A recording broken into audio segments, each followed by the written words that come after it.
आप में से काफ़ी लोगों ने कभी न कभी तो तैरती हुई बोट को देख के जरूर सोचा होगा कि आखिरकार बोट कैसे तैरती है। तो आज मैं आपको यही बताने वाला हूँ, पर इसको आगे बताने से पहले हम एक थैंक्स बोलना चाहेंगे सर आर्किमेड्स को, जिन्होंने इस पजल के पीछे के प्रिंसिपल को एक्सप्लेन किया दुनिया में सबसे पहले।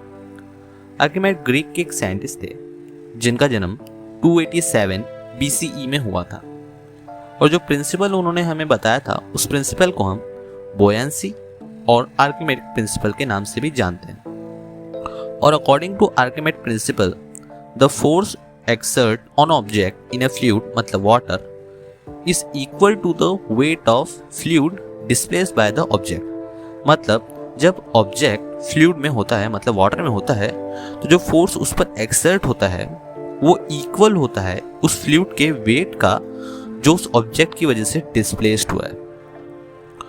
और जो फोर्स ऑब्जेक्ट पर एक्सर्ट होता है जब वो फ्लूइड में होता है, उस फोर्स को हम बोयेंट फोर्स कहते हैं। बोयेंट फोर्स ऑब्जेक्ट को अपवर्ड पुश करता है अगेंस्ट द ग्रेविटी, जबकि ग्रेविटी ऑब्जेक्ट को डाउनवर्ड पुश। और जो डाउनवर्ड फोर्स पड़ता है ऑब्जेक्ट पर ग्रेविटी की वजह से, वो अगर ऑब्जेक्ट पर पड़ने वाले बोयेंट फोर्स से कम हो तो ऑब्जेक्ट फ्लोट करने लगता है। और अगर डाउनवर्ड फोर्स मतलब ग्रेविटी जो ऑब्जेक्ट के मास या उसके वजन पर डिपेंड होती है, वो अगर बोयेंट फोर्स से ज़्यादा होती है तो ऑब्जेक्ट सिंक हो जाएगा मतलब डूब जाएगा। और अगर ग्रेविटेशन और बोयेंट फोर्स दोनों ही इक्वल हो तो ऑब्जेक्ट ना ही फ्लोट होगा ना ही सिंक होगा, वो उसी गहराई पर लटका रह जाएगा। फॉर एग्जाम्पल, अगर ऑब्जेक्ट 9 kg वाटर डिस्प्लेस करता है पर मगर उसका खुद का वेट सिर्फ 6 kg है, तो ऑब्जेक्ट पर पड़ने वाला बोयेंट फोर्स ऑब्जेक्ट के पड़ने वाले ग्रेविटेशनल फोर्स से ज़्यादा ग्रेट होगा। इसी वजह से ऑब्जेक्ट फ्लोट होगा।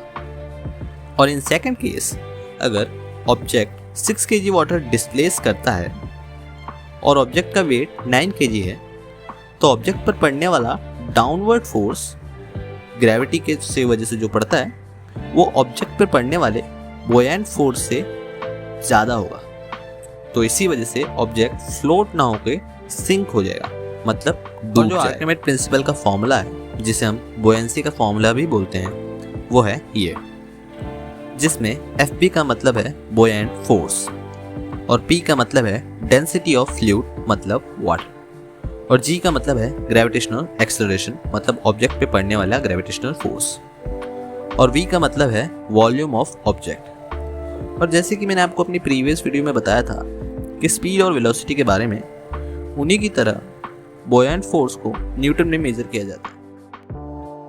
इसी फॉर्मूले और इसी प्रिंसिपल को ध्यान में रख के boat, shape, yacht, cruise ship, इन सब चीज़ों को बनाया जाता है। So that's it. यही था ऑब्जेक्ट के पानी में तैरने के पीछे का राज। अगर आपको वीडियो पसंद आया हो तो कमेंट करके प्लीज़ बताना, और अगर आपने वीडियो अभी तक लाइक नहीं किया है तो प्लीज़ वीडियो को लाइक कर देना, सब्सक्राइब कर देना, बेल आइकन को भी दबा लेना। मिलता हूँ आपसे अगली वीडियो में, तब तक के लिए डोंट स्टॉप योर क्यूरियोसिटी।